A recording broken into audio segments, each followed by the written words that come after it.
Yes. Yes, Assalamu please. alaikum. Assalamu alaikum wa rahmatullahi wa barakatuh. Hello all. Inshallah, we'll be having another session of discussing qadar again. It did indeed prove to be a relatively deep and intricate topic, but at the end of the day, inshallah, as Nabi said last week, is that Said Nursi's explanation of the topic is mashallah pretty good and pretty sufficient for everybody to understand. It just takes, I think, some time and effort to um, internalize everything and maybe practicing them as well. But inshallah, hopefully these sessions serve as some sort of a entry point for all of us to go back to those words in 26th word in particular and other works related to divine determining, divine destiny and freedom of choice, and understand that, study that, understand that fully for ourselves. Again, whatever we can present now is our understanding of these topics. If you have the chance and opportunity, I encourage everyone to go for themselves and understand and study these things from the Risale-i Nur Collection. So, having said that, um, we had a few last minute, I guess, panic moment when we thought Nabi wasn't going to be able to join us, but he made it. So this slide was based on that assumption. But I welcome Shalab Baikarabi as well as Omar Farooq Abi to contribute along with Nabi. And of course, our volunteer contributors are always welcome to join the discussion through chat, but also through contributions as they see fit. Inshallah, I'll be trying to moderate this session as well. So based on last week's discussion, again, we left that bigger discussion on understanding how power of choice is a theoretical matter, specifically the inclination and the sixth part of the second topic. We will inshallah leave that alone for now, again, simply because it needs deeper studies, and maybe we will cover it in another session. Today we wanted to do a final review, which is pretty much going through the some part of the third topic and the fourth topic. So we have been covering first topic. We pretty much spent 2 weeks there. And on second topic, we spent another 2 weeks. So there is the third topic and the fourth topic. So inshallah, we will try to we will try to cover a survey of the third topic and the fourth topic. And again, at the end of the day, we are not trying to comprehensively cover everything. We will not be able to, even if we spend probably a year on this topic. But I think, again, kindling that excitement and that interest in this topic and inviting you all to study this topic for themselves is the bigger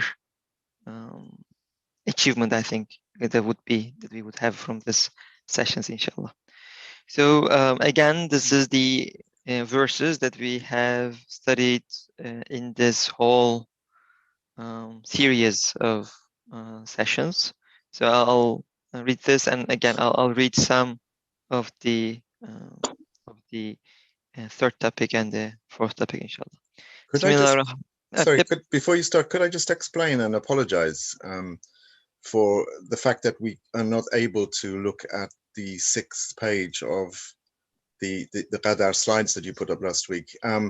I've written about this extensively, and what I was planning to do was to go back over my own chapter that I wrote on qadar and simplify it, because it's very, very intricate, as you said, and it's very complicated and complex, and it needs to be simplified and made into a language that I can even understand better. And I haven't had the opportunity this week to do that, unfortunately. I've had some family issues, which has actually impinged on my program a lot this week, and I was unable to do it. So I apologize. I didn't think I was going to be able to come to this session.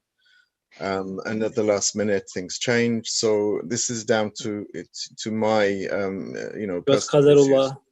It's It is qadar, qadar. of course. It's qadar. It's qadar. But I mean, if things come to my attention as we're going through, then I will hopefully contribute. But Inshallah. you've put up two people to serve as panelists, and I think that you should go ahead. I mean, yeah, your contributions are always very welcome, Konav. And yeah, and there is nothing wrong. And as you said, it's both qadar, but also I think whatever we do, we won't be able to fully cover everything either. No, that's Again, true. No, that's right. opening this window to the minds, I think, is definitely what we are firstly doing, and alhamdulillah, we have been doing that. Our panelists have been great in doing that. Alhamdulillah. Alhamdulillah. Okay. Bismillahir Rahmanir Rahim. Ve in min şeyin illa indana hazainuhu ve ma nunazziluhu illa biqadarin ma'lum ve kulle şeyin ahsaynahu fi imamin mubin. In the name of God, the merciful, the compassionate, and there is not a thing but his sources and treasures inexhaustible are with us, but we only send down thereof in due and ascertainable measures. And of all things have we taken account in a clear book. So again, inshallah, I'll read through the last part of the third topic, and then we'll probably speak about it, and then go to the fourth topic. Third topic, again, we skip some piece, again, probably along with the other piece that we kind of skipped. Is this an important piece that explains the differences with the different terms that are used in the Quran that are referring to qadar or Allah's knowledge regarding to or different attributes of Allah's knowledge in terms of qadar, like the Kitab Mubin, Imam Mubin, Lawhi Mahfuz. These different terms are being used in the Quran as well, and there are nuances between them, among them. So in this section, along with the other sections in the Risale-i Nur as well that are explaining some part of that, but this section has been about that. Again, I invite all of you to study this third topic if you are curious about those distinctions, inshallah. But again, this is more like a summary piece that I'll be reading. To conclude, we see clearly that at the time of their growth and development, the particles of living beings travel to their intricate extremities and halt. Then they change their path. At each of the extremities, they produce the fruits of benefits, uses, and instances of wisdom. Clearly, the forms of those things and their measures are drawn with a pen of determining.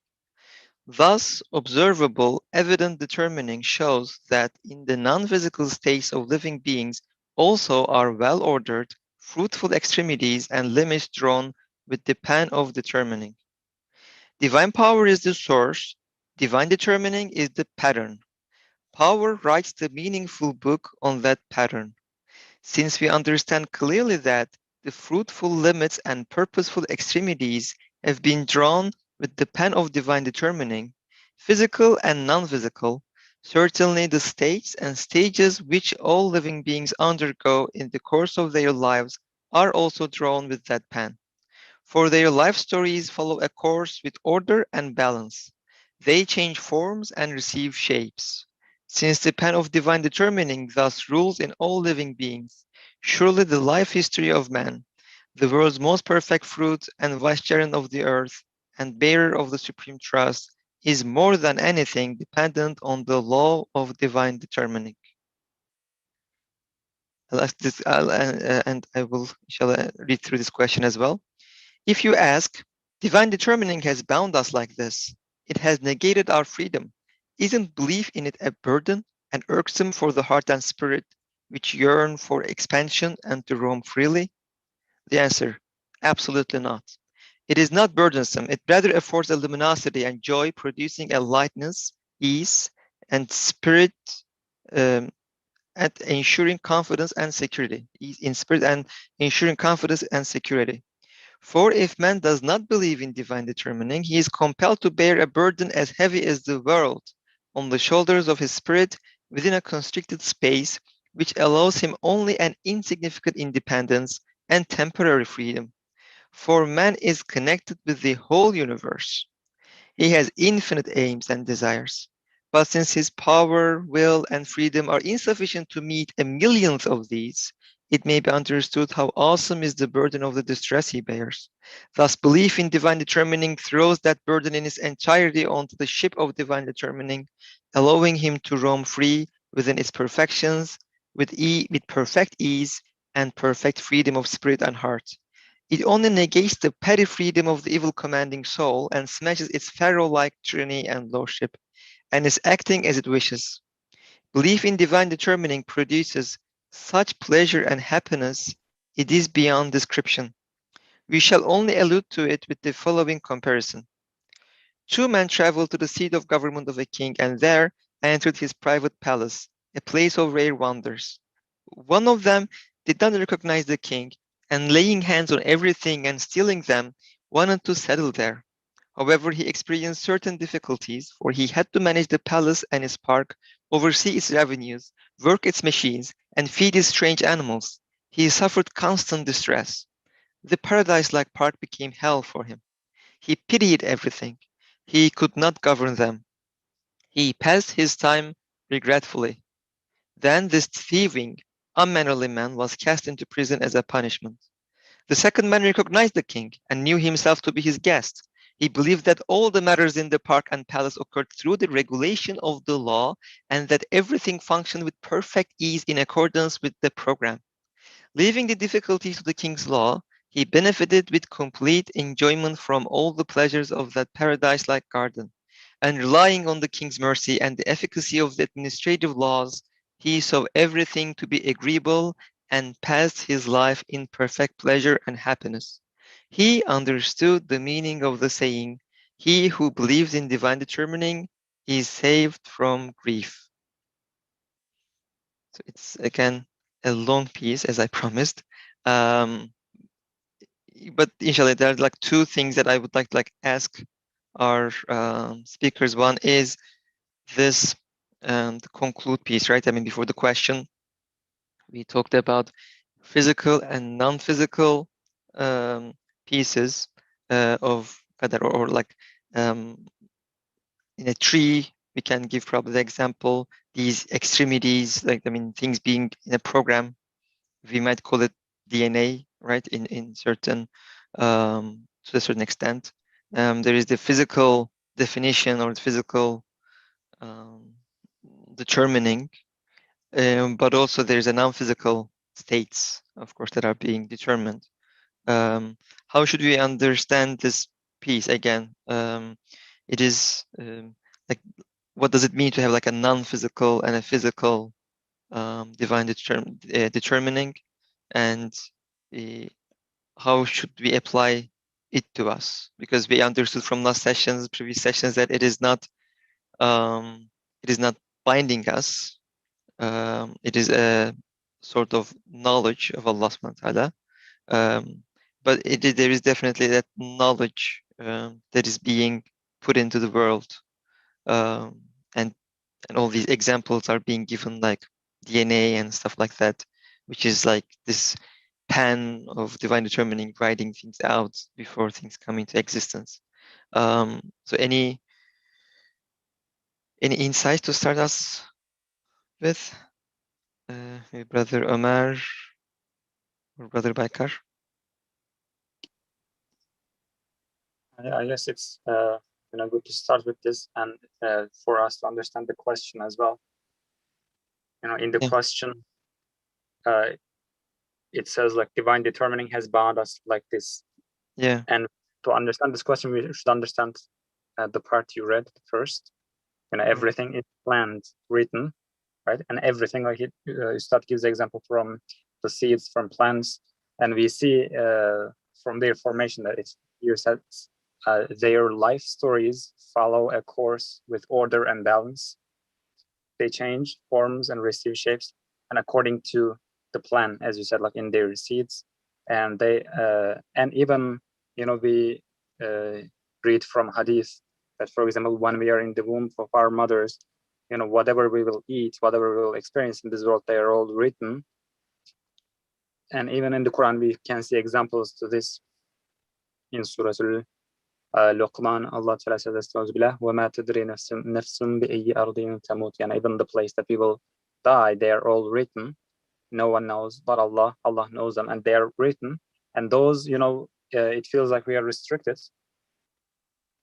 And it says it's against our, it's difficult for our heart and spirit. Like our spirit wants to be free.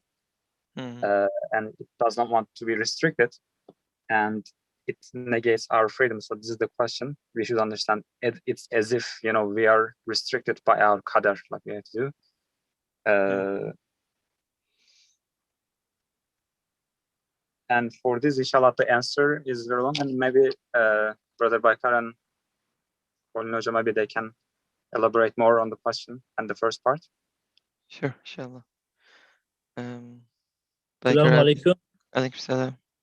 أعوذ بالله من الشيطان الرجيم بسم الله الرحمن الرحيم الحمد لله رب العالمين والصلاة والسلام على رسولنا محمد وعلى آله وصحبه أجمعين.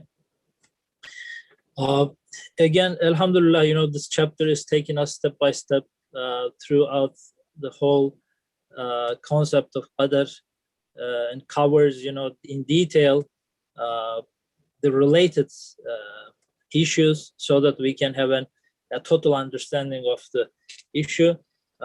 So if I would try to, talk about the conclusion part and then the question, if I can. So just an example that came to my mind about this, a specific program, code, and the qadar that, covers, how did we call it? The material and immaterial, or non-physical. Physical, non-physical, yeah. So just an example that came to my mind. Let's say, we have a factory, and we have an end product of the factory, maybe many end products of the factory. So let's say I'm working at that factory, and I have to tighten certain bolts as a worker at the factory, right?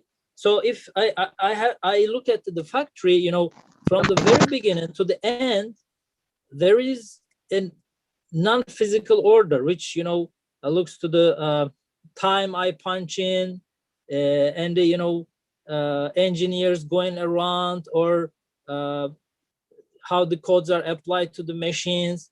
But also there is a physical one that I can see there. For example, I pour that raw material into a mold, and I can see that it takes a certain shape, right? It's there. So maybe I can consider the whole story from the beginning till end of the product, the raw material coming from the field, whatever, everything is kind of arranged in that way. This could be kind of the non-physical part, but the physical code and the mold and certain shapes that that product takes, this could be maybe considered to the physical part of it. So now again, if you understand, if we remember the whole discussion from the very beginning, I'm just tightening certain bolts there. I'm at the 830th step of 1,000 steps that product goes through. So now today, I was feeling sick and I didn't come, and I left a bolt untightened, and some things went wrong. Now, this claim of saying that, oh, see, when I wasn't there, everything went wrong, so nothing goes right. So I'm fixing kind of everything about this factory, is a completely false claim. I cannot say that. I'm just a simple step on the way, and everything is, growing besides my ability, besides my control, right? But I have just certain responsibility there. But at the same time, if somebody comes and asks me, why didn't you come today? And, why didn't you tighten this bolt? I'm responsible of this. So I need to know my place and what I'm doing. I cannot act like the owner of the factory. I'm not really responsible of fixing everything out there. And such a claim will be a totally false claim. So, but am I related to the end product? Yes, as a proud worker of that factory, I want a nice product. So when it comes out, I would say, oh, this is product of our factory. So I'm definitely related to the products of that factory, but I need to know my limits. I need to know what I am responsible of, and I need to know what I am supposed to do. That's about it. If I go besides this, I'm overburdening myself. Oh, why step 738 is not working well or missing out of 1,000 steps is not my responsibility. But I should know that every single step is under control. Every single step is under consideration. If I don't know this, at step 830 that I am, tightening the bolts, I will not have a peace of mind. This is a total chaos. I don't know what's happening there. I'm just totally, out of my mind, I'm just coming doing this, but what is going on out there, besides my control? This will also, greatly bother me. So maybe, we can think about in this way. I tried to wrap it up.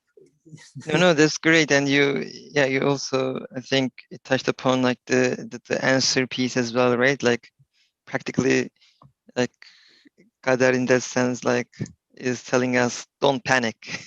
It is like everything is under control. Everything is working within the plan and program of the all-wise and all-merciful Creator, and do your part in that factory in one sense, and do not worry about don't worry about how the program and know that the rest is actually is taken care of. And if you don't do your part, it's again your responsibility. And in that sense, I think it's a great example, explaining this answer to this question as well, I believe. Before we go to the next section, though, maybe other speakers, contributors like Kolnabi and others, do you have insights to share with us?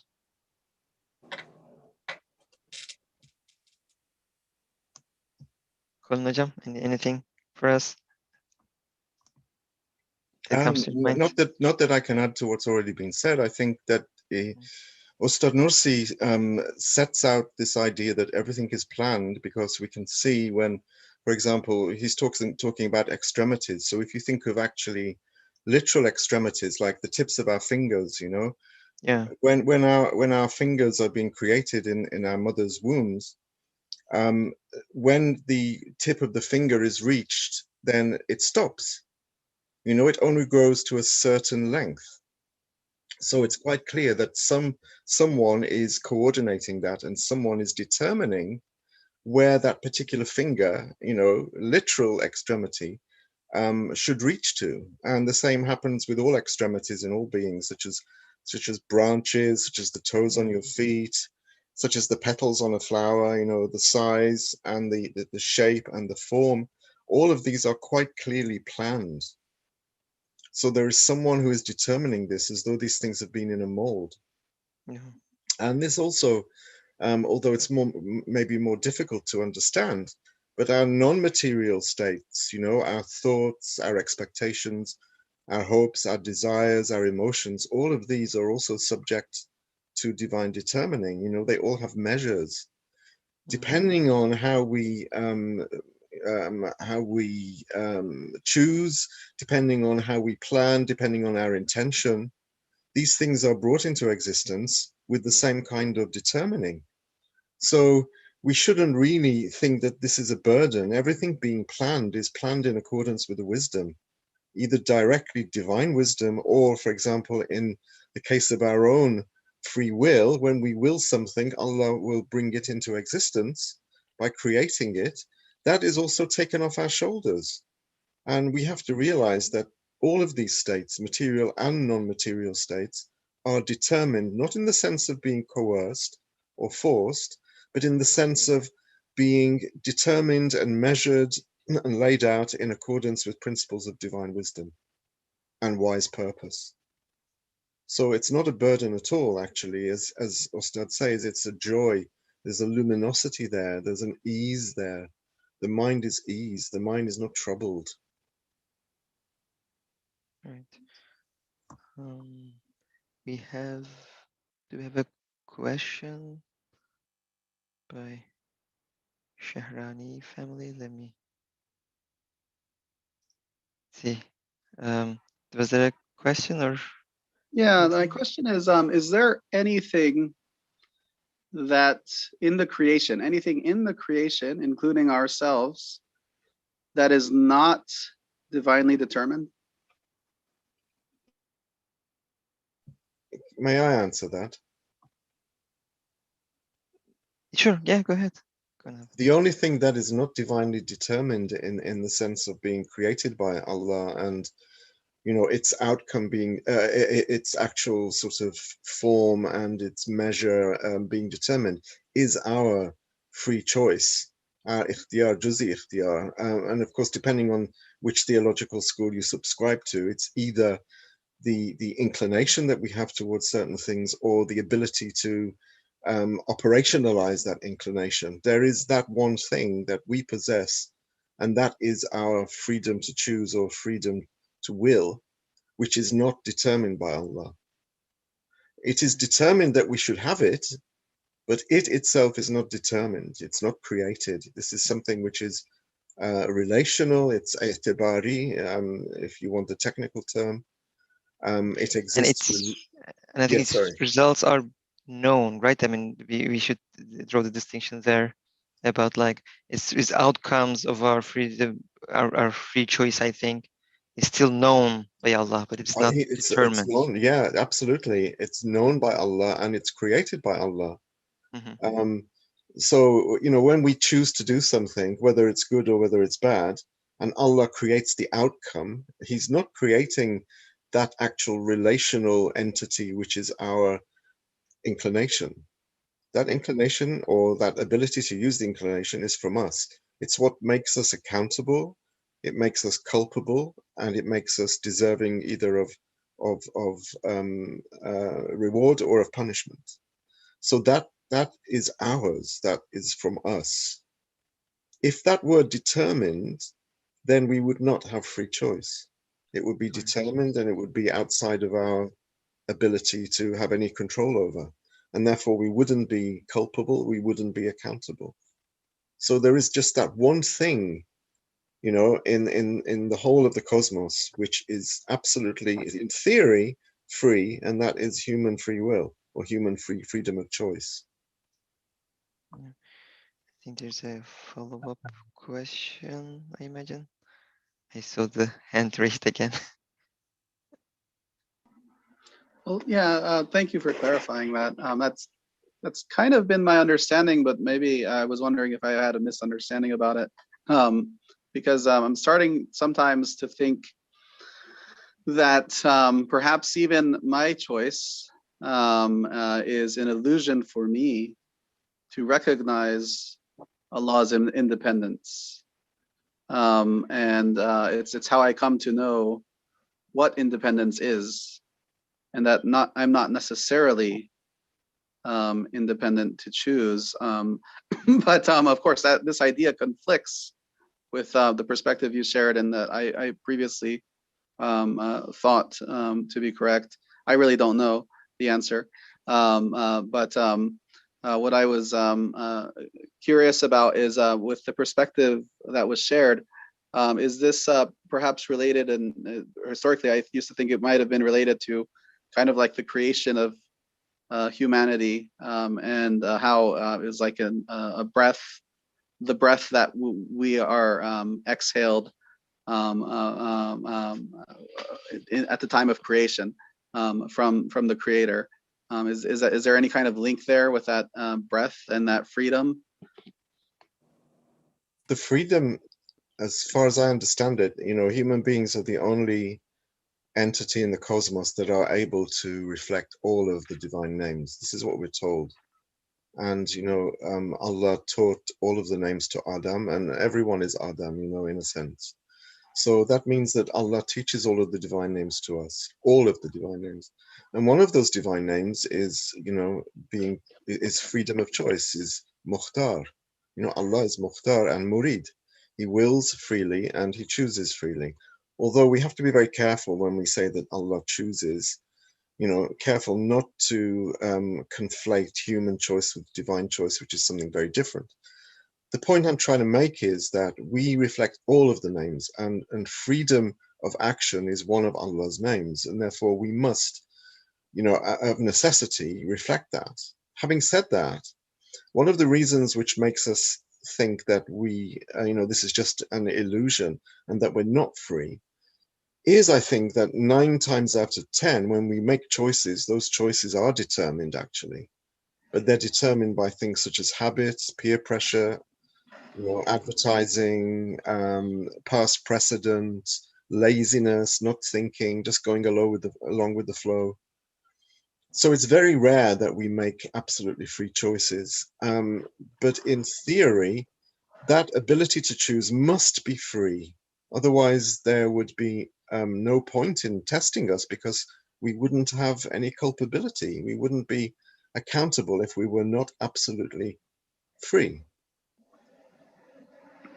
But I should stress that it's only in this that we have freedom. In everything else, we are constrained. We can't create anything. We don't have freedom of action in that sense. All we have is freedom of choice, and that's not even really freedom of will, because when we say inshallah, it means if Allah wills. I choose to do that, but it may not happen if He doesn't will. We see that most of the things that we ask for example, I make an intention in my mind to make a cup of coffee, and that consists of a number of actions, where my muscles are put into action. I operationalize my body, I get up from my chair and I walk across the room. All of these things are created by Allah, but they are a response to my choice and my asking Allah to please create my motion, and let me make a cup of coffee. Now, I don't actually sort of articulate those literally, but what I'm asking for is this kind of a dua. It's what Ustad Nursi calls a fi'li dua. And a fi'li dua is an active prayer. It's when you intend something, such as making a cup of coffee, something as trivial and as menial as that, and Allah creates it if He wills. But nothing in that, the only thing in that which is free is my choice to make a cup of coffee. And is that a free choice? Well, it depends if I'm addicted to coffee or not. Maybe it's not a free choice. As I said before, a lot of our choices are actually circumscribed by force of habit, by, the power of the media, by peer pressure, and by what we've done before. What we've always done. And if you remember in the Quran, when it talks about the communities who rejected the prophets, they said, we've always done this. We've always found our fathers doing that. So that's what we always do. And in fact, they're not acting freely at all. They're acting in a sense coercively, they're coerced by their past habits. So as I said, on paper, we are free. But in reality, How many times do we make choices which are absolutely free? And it's because of this and the fact that we're aware of it, which, as you've rightly pointed out, may make us believe that free choice is just an illusion. But if that were really the case, then we wouldn't be accountable. But it's not God who is restricting our freedom of choice. It's ourselves, practically, right? In that context. Yes. There actually, Brother Adam, there added as a question, I guess, in the chat. Would you please repeat what you said in an earlier session about Allah's knowledge determining pertains to a thing known, but doesn't change that we are making a choice? I think it was when we were discussing the first part of the second topic. We said that Allah's knowledge is not coercive. Knowledge is not coercive knowledge. That's right. It's taken because Allah knows what we're doing doesn't mean that He's forcing us to do it. Allah has presential knowledge about everything that we do because Allah transcends time. So His knowledge of what we do is presential. It's present with Him. So that has no impact on my choice. Now, whether actually He wills to create what I'm asking through that choice is not the point here, because he may not create in accordance with my choice, but that choice is what is important, right? It's the choice that we will be judged on. How well did we choose? Yes. That's all. What actually happens to us in this life is not important. You know, whether we can do something or we can't do something. You know, I just talked about freedom to make a cup of coffee. I don't think I was free because I was thirsty, and that is something which is created. And I always drink coffee, so I didn't really think about drinking anything else. But I felt that I was free to stand up and walk across the room and make coffee. But everything that I did there was created by Allah. My walking, my moving my muscles, the boiling of the water, all of these things were created in a response to my dua. I made a dua, and Allah accepted my dua, and He created the outcome of that dua. Even those actions, I guess, right? I mean, when you said like muscle movements and stuff, we don't really, I mean, if we look into ourselves and how we do things, it's just, we don't know how we are actually moving all these muscles and stuff. It's clearly not created by us. It is. Do you know how your brain interacts with your muscles?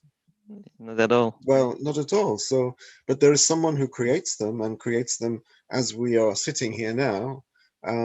Allah creates them, and our choice plays a very, very small part in things. It's only there really to make us accountable.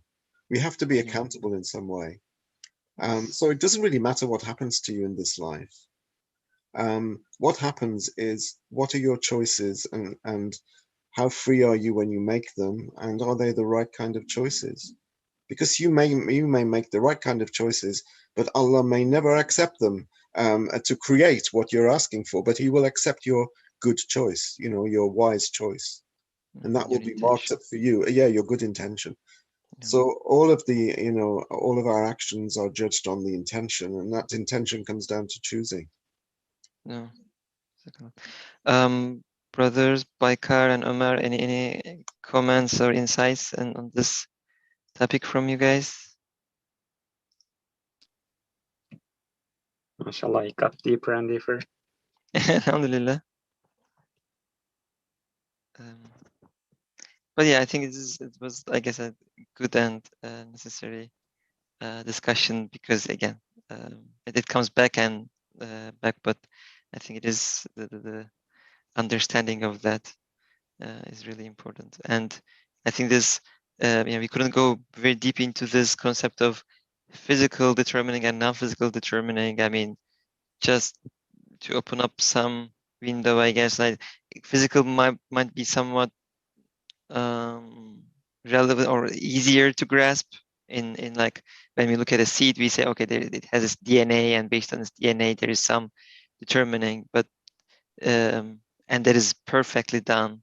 But the non-physical aspect, I think, is the other piece of the qadar, which I think what I understand is that if the physical components are being determined so wisely and so perfectly, we shouldn't think of the non-physical aspects not being determined as wisely and as purposefully as the physical aspects. Did I understand that right? Maybe from our speakers, I can get that. I think so. Okay. But yeah, based on that, we had that question. I think the especially the yeah. Go ahead. Sorry, I might be able to just very quickly clear up the physical and the non-physical. Okay. Yeah. Great. For example, if you think about a tree, you know, the whole of the tree is written in its seed, right? And human beings' life story is also written in his seed, for example, in his genetic coding. So if you think about human DNA, for example, Correct. there's a wealth of information in our DNA about our physical creation, right? It's encoded, you know, the color of our eyes, the number of fingers that we have, you know, as I said before, when we talked about extremities, the size of our fingers, the size of our heart, you know, the shape of our head, the symmetry or the asymmetry of our facial features, and so on. So the measurements and the proportions of our physical creation are all recorded in our seed, in inverted commas. In other words, in our case, in our DNA. So that points to the existence of the Imam al-Mubin, you know, this clear book, which is a kind of divine knowledge where all of this information is stored. So it's possible to know our eye color and the number of our fingers from our DNA, but there's a lot about our life story which you can't find there. For example, it doesn't contain any information in the DNA about the hospital that you'll be born in, where it will be, or where your first house will be, right? It says nothing in your DNA about the school that you'll attend, or whether you'll have lots of friends in your life or a few friends. It's not in your DNA. It doesn't tell you when you will marry, what age you will marry, how many children you have, whether you will be famous, whether you'll be successful in your career. All of these aspects are known to Allah, right? Yeah. Because He exists beyond time and space. And, you know, the course of our lives is within the sphere of divine knowledge. And that should also, all of these non-material things should also conform to certain proportions which are determined, and the details of them are written, they are maktub.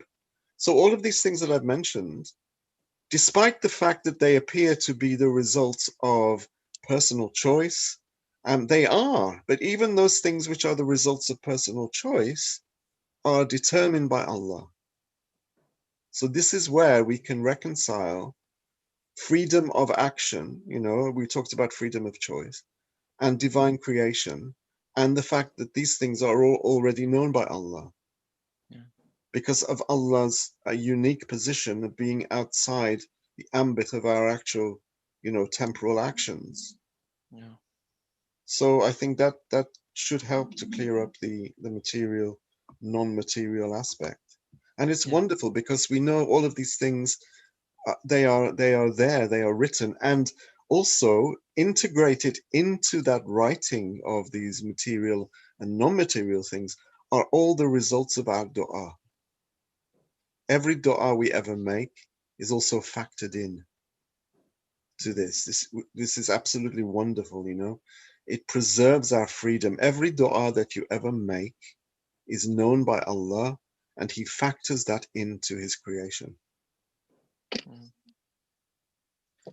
Ömer abi, did you have something?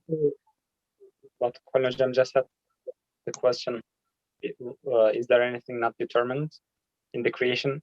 You know, would it be okay if we say, I will read a part, inshallah, then I can talk about it.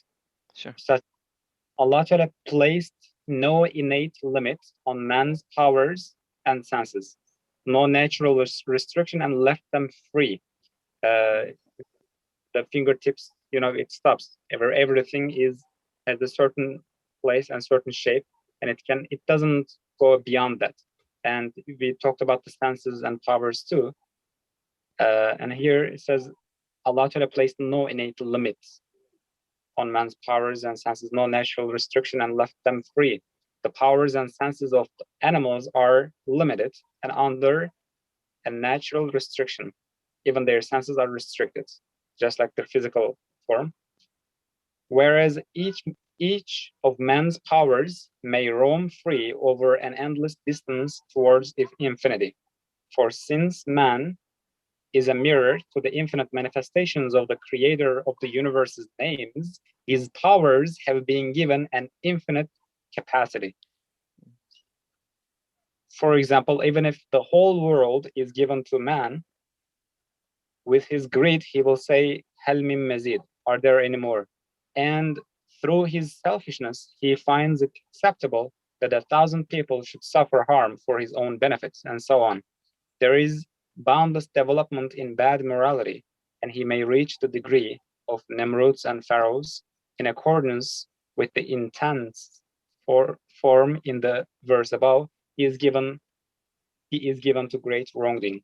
Similarly, past endless progress in good morality and may advance to the degree of the prophets and veracious ones. So, but with our free will and power of choice, at the end, like Colin Hocam said, it's at the end it's determined and written by Allah, but it's not, our powers and senses were not given. They were not limited like other beings. Yeah. They are left free. Yeah, I mean, it's also, I think, it explains, as you said, the comparison of human beings' power of choice with the other beings. I mean, we don't really say that,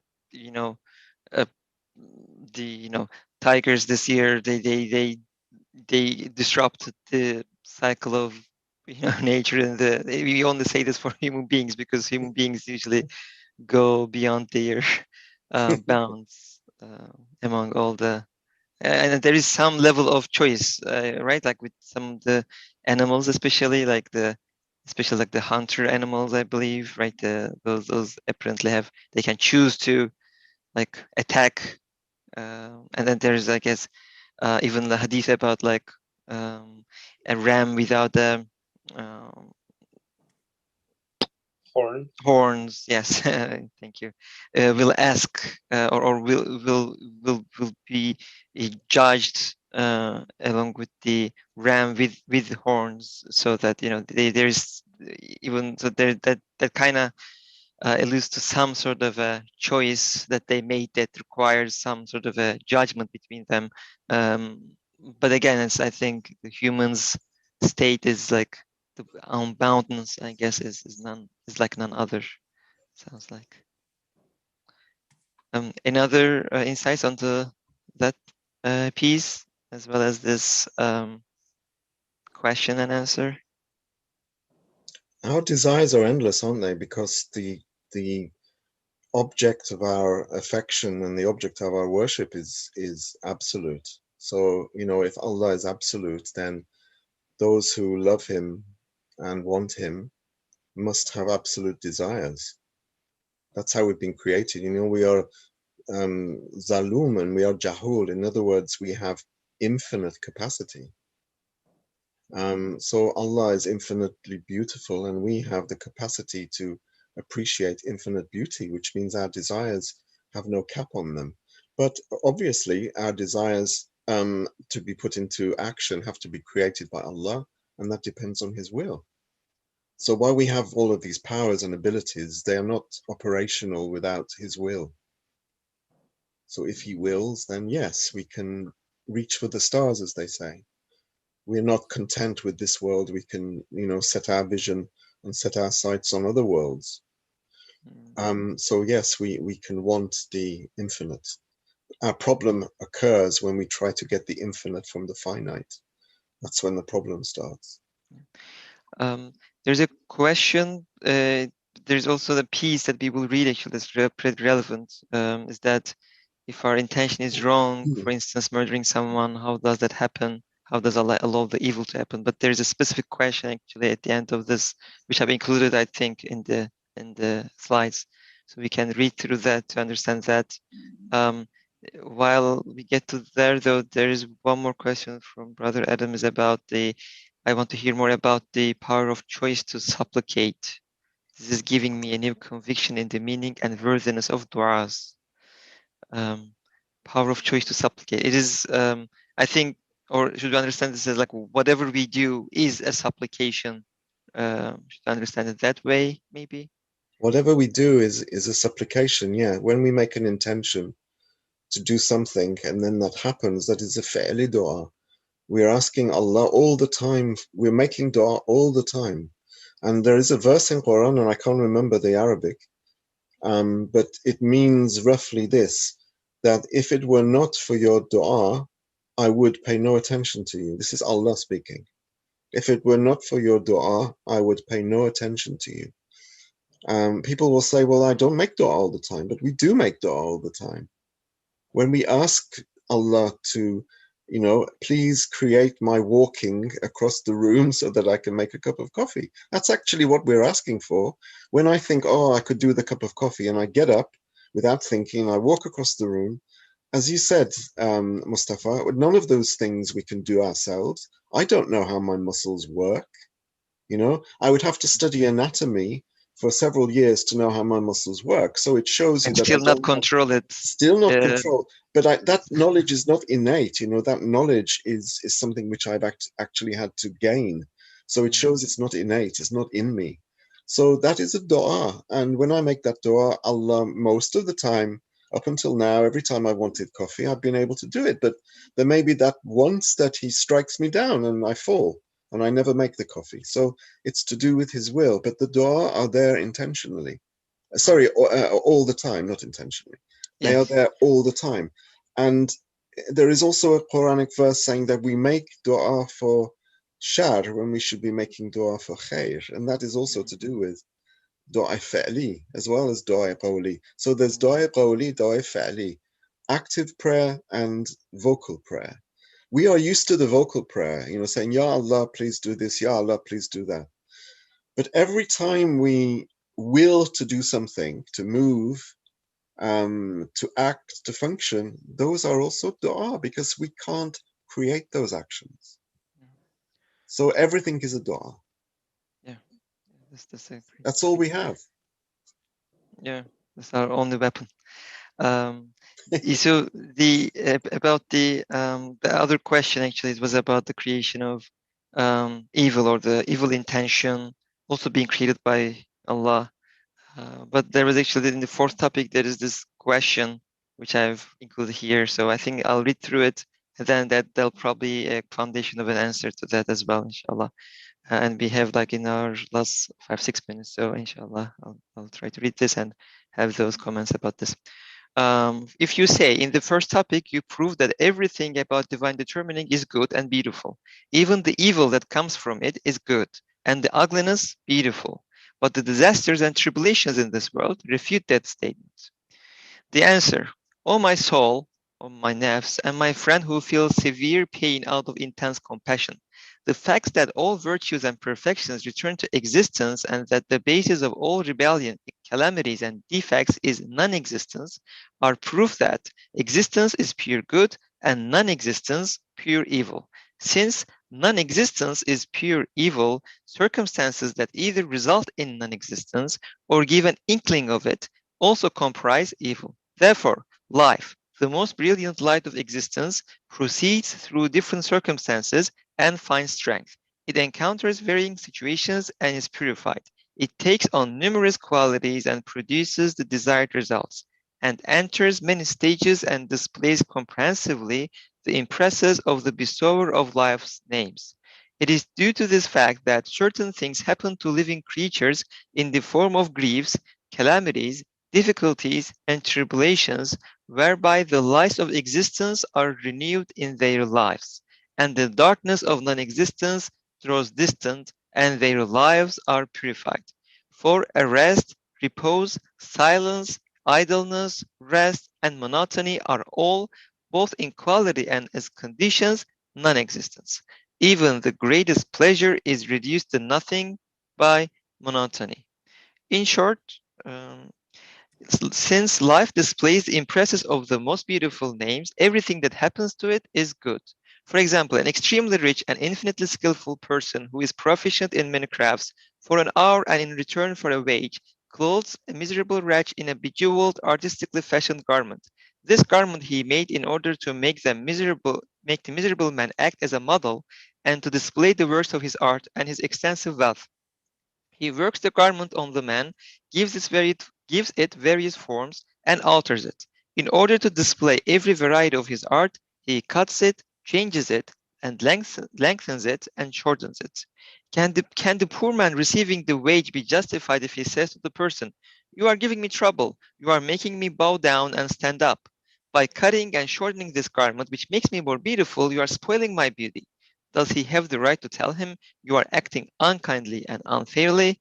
Thus, like him, in order to display the impresses of his most beautiful names, the all-glorious Maker, the peerless Creator, alters within numerous circumstances the garment of existence he clothes on living creatures, bejeweled with such senses and subtle faculties as eyes, ears, the reason, and the heart.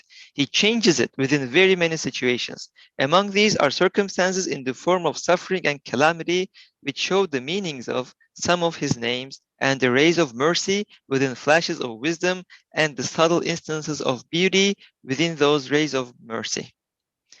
So I think, again, it was like a very well-timed question, and to pretty much cover this fourth topic as well. But yeah, I'd like to actually have insights now about this concept of, at the end of the day, there is there's tribulations and stuff, and we clearly say that Allah creates everything. I mean, there's power of choice, we intention, but and as the question of our audience goes, right? I mean, someone intends evil, and Allah creates that action as well. But I think should we look at the bigger picture and how the end result is? How should we understand these big picture with the qadar and Allah creating all these things? I think, sorry, just very quickly, because we don't have much time.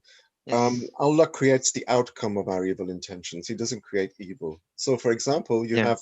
have. Let's take four men. You've got X and Y, A and B. X and Y. X puts a knife into the stomach of Y, and A puts a knife into the stomach of B.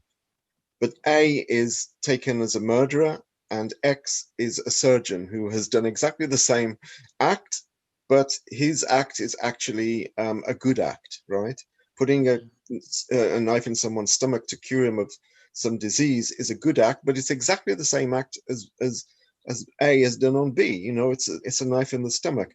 Another example, which is a little bit more delicate, and you have to forgive it, is for example in adultery. Right? Adultery is haram and evil, but the act of intercourse is exactly the same, and it's created by Allah and it's pure khair. So the outcome of an evil intention is created by Allah, and that creation is khair. It's not evil. What is evil is in the intention. So, for example, if someone commits a murder, Allah's part in this is the creation of death in the person that has been murdered. Allah is mumit. Allah is the one who gives death. Allah is not murderer. Murderer comes from, this is where Nursi goes on about the verbal noun and the fact that a participle can't be derived from an infinitive and all of these things. Yeah. The murderer is the name that we give to the person who's intended to kill the other person. And the other person, the death of that other person has been created directly by Allah. So there is this masdar and hasil bil masdar. You know, there is the verbal noun and there is the result of the verbal noun. The verbal noun allows a fa'il, right? And that fa'il is the one who murders, if that makes sense. The hasil bil masdar is the outcome of the murder. The outcome of the murder is death, and Allah gives death. So here we have to separate the two things. And again, I didn't want to go into that because this is what I wanted to actually simplify.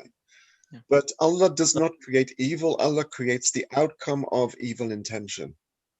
The evil intention has no external existence. Murder doesn't exist, actually. Murder is relational, it's i'tibari. And because it's relational, it has no external existence. What we see is when someone is stabbed, they die. And their death has been foreordained. Their death is predetermined. Their death is khair. You know, maut is khair.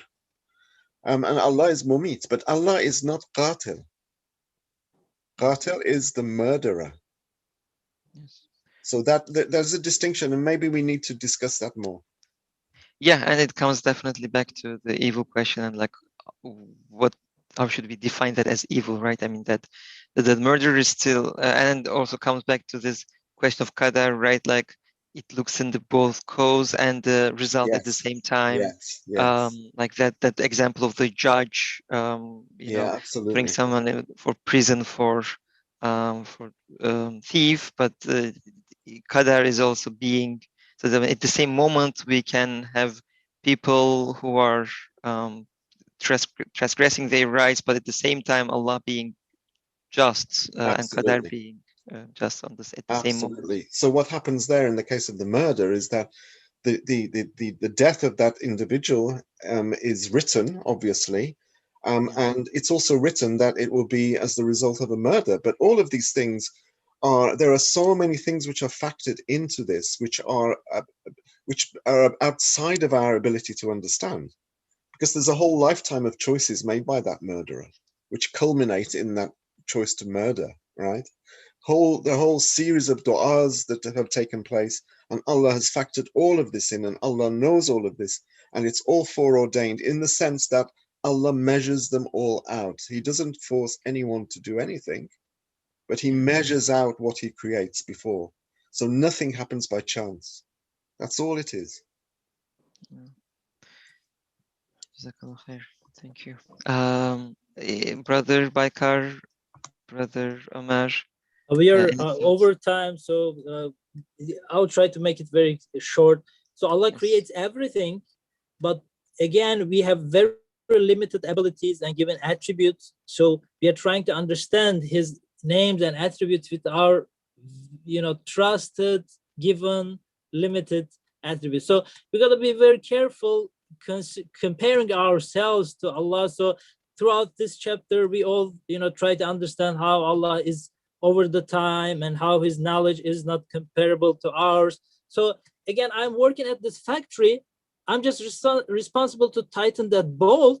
If I don't do that, if I keep missing my shift, Allah doesn't need me. Allah can just put, another guy at that step of 8:30 and then, complete the 1,000 steps. But at the end of the 1,000 steps, let's say this is a car factory and a nice BMW is coming out of the factory. Allah can, just for the sake of crash test, can, hit that car to a wall.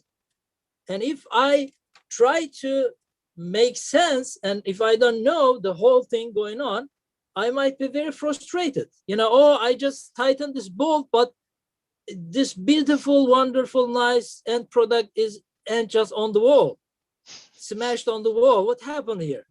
So Allah just put me at that step, not because He needed me, but He is just observing my intention, my attempt to understand the owner of the factory, looking at some steps of that factory, or how my shift is arranged, how this bolt is nicely placed there. I'm trying to make sense. This end product is perfect and it's all arranged by the owner of the factory.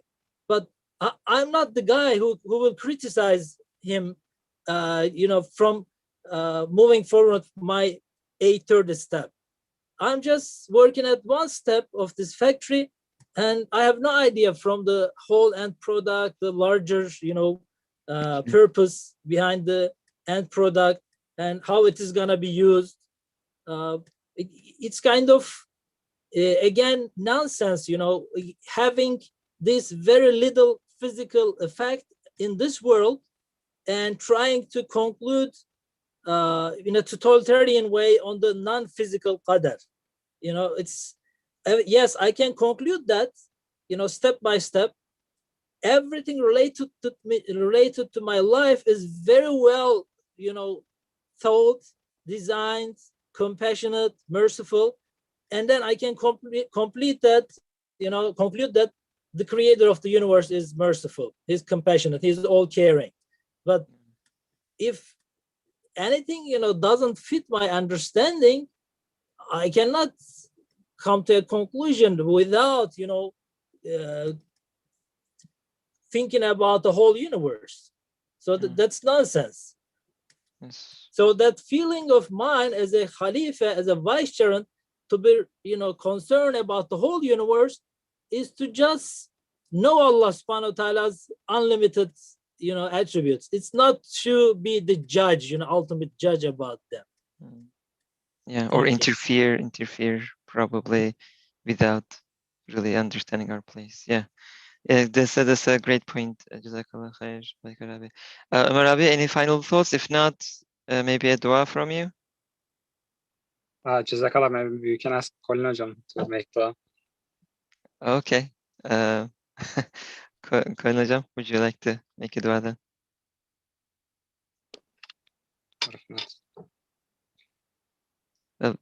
Maybe Ömer abi, you should just go ahead and do the dua.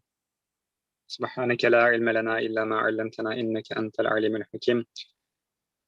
May Allah allow us to rely on Him. Inshallah, Allah is all Rahim. Oh Allah, you are all Rahim and all Hakim, and you care for us more than we do for ourselves. Allow us to rely on you and allow us to see the beauty and the beauty of your names in every part of our lives. Inshallah. Alhamdulillahi Rabbil Alameen. Al-Fatiha.